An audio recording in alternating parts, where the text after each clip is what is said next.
Rail world کے پیارے دوستوں، بے شک ترکی ایک عظیم قوم کی سرزمین ہے جس نے مسلمانوں پر مغربی اقوام کی یلغاروں کا مقابلہ کیا اور آج تک اپنی آزادی کو برقرار رکھا ہوا ہے۔ ترکوں کا شمار ان عظیم قوموں میں ہوتا ہے جنہوں نے دنیا کی تاریخ پر گہرے اثرات مرتب کیے ہیں، یہاں تک کہ ترکوں نے مشرق میں دیواریں چین سے لے کر مغرب میں اسکیا تک حکومت کی اور اب ایک مرتبہ پھر ترکی سپر پاور بننے کی راہ پر چل پڑا ہے، جس کی تیاری اپنے آخری مراحل میں داخل ہو چکی ہے۔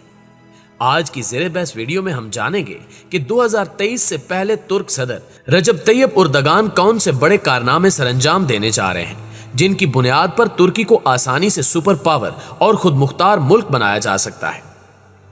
پیارے ساتھیوں، جیسا کہ آپ جانتے ہیں کہ 2020 ایسا سال تھا جب کرونا وائرس جیسی خطرناک وبا اپنے عروج پر تھی، جس نے پوری دنیا کی معیشت کو تباہی کے دہانے پر لا کھڑا کیا۔ اس دوران ترکی کی معیشت بھی اپنی آخری سانسیں لے رہی تھی، لیکن پھر ترکی پر قدرت اتنی مہربان ہوئی کہ وہاں ٹنوں کے حساب سے سونا نکلنا شروع ہو گیا، جس نے معیشت کو زمین سے اٹھا کر آسمان پر پہنچا دیا۔ غیر ملکی میڈیا کے مطابق ترکی میں اسلامی تاریخ کے مشہور و معروف جنگجو ارطغرل غازی کے شہر سوگت سے تقریباً 100 ٹن سونے کے ذخائر دریافت ہوئے ہیں، جن کی قیمت 6 ارب ڈالر سے زائد ہے۔ اس حوالے سے ترکی کے زرعی شعبے اور کریڈٹ کارپوریٹرز کے سربراہ فیراتین پویراز نے اس دریافت کی تصدیق کی ہے کہ وسط مغربی ترکی کے علاقے سوگت سے 35 لاکھ اونس یعنی 99 ٹن وزن کے سونے کے ذخائر دریافت ہوئے ہیں، اور ہمیں امید ہے کہ اس علاقے کے آس پاس ہمیں مزید ایسے ذخائر مل سکتے ہیں۔ انہوں نے مزید کہا کہ زمین سے نکلنے والے ان قیمتی ذخائر سے ملک کی معیشت میں بہتری آئے گی، جبکہ اس سونے کی قیمت 6 ارب ڈالر سے زائد بنتی ہے، جو کئی ملکوں کے سالانہ بجٹ سے بھی زیادہ ہے۔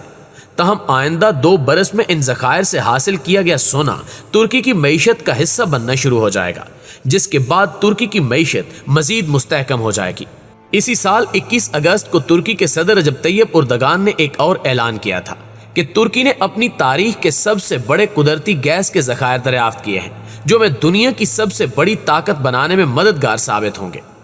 صدر اردگان نے کہا کہ گیس کا یہ ذخیرہ 320 ارب مربع میٹر ہے، جسے ترکی کے سمندر میں کھدائی کرنے والے جہاز نے دریافت کیا تھا، جو 20 جولائی سے بحیرہ اسود میں ترکی کی سمندری حدود میں گیس تلاش کر رہا تھا۔ صدر کا کہنا تھا کہ 2023 تک اس مقامی گیس کا استعمال شروع کر دیا جائے گا۔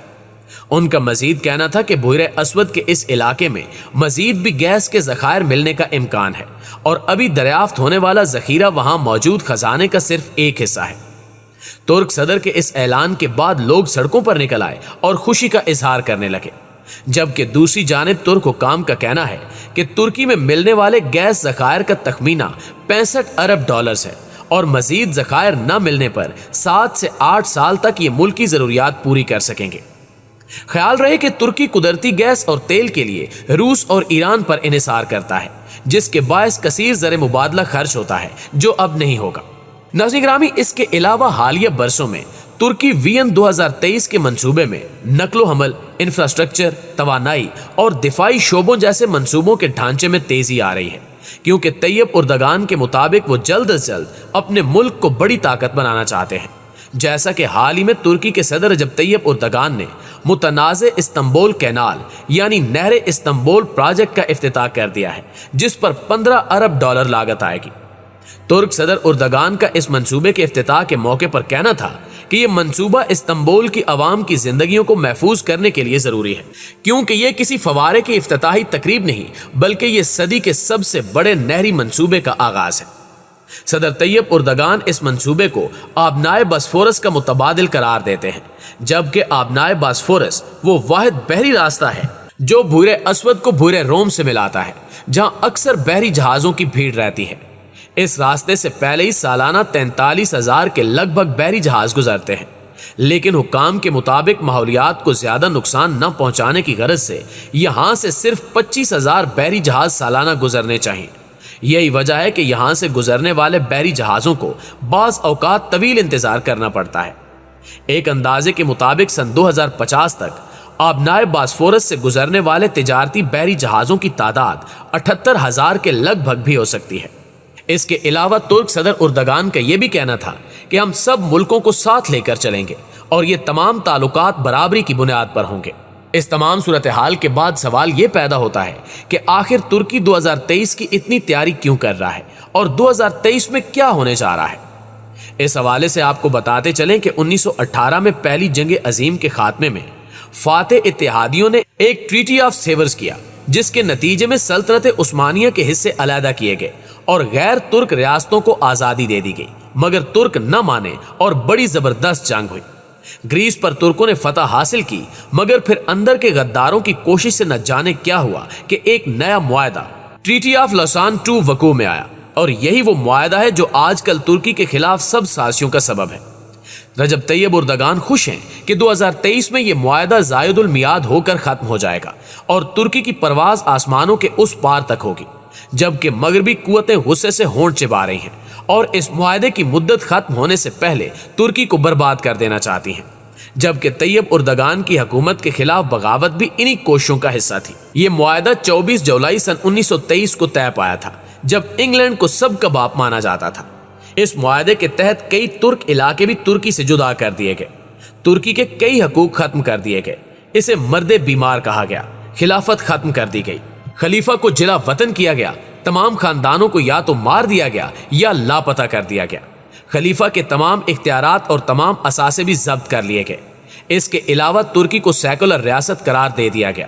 تیل نکالنے کی اجازت سلب کر لی گئی اور ایک آبنائے باسفورس جو بلیک سی اور بحر مرمرا کو ملاتی ہے اور آگے بحیرہ روم تک جاتی ہے کو بین الاقوامی راستہ بنا دیا گیا، یعنی وہاں سے گزرنے والے بحری جہازوں سے ترکی ٹیکس وصول نہیں کر سکتا۔ لیکن دوستو، ظلم کی یہ داستان جو مسلمانوں کی یکجہتی پر کھلا وار تھی، 2023 میں انجام کو پہنچنے والی ہے، جس کے بعد ترکی اپنے علاقے مانگے گا اور ملک میں تیل نکال سکتا ہے، اور سب سے بڑی بات یہ کہ اسلام کے نفاذ اور خلافت کی واپسی کی بات کر سکتا ہے۔ قیادت بھی جیدار ہے، یہی سبب ہے کہ یہودیوں کے سینوں میں آگ لگی ہوئی ہے، لہٰذا وہ 2023 سے پہلے امت مسلمہ کا کلا کما کرنا چاہتے ہیں۔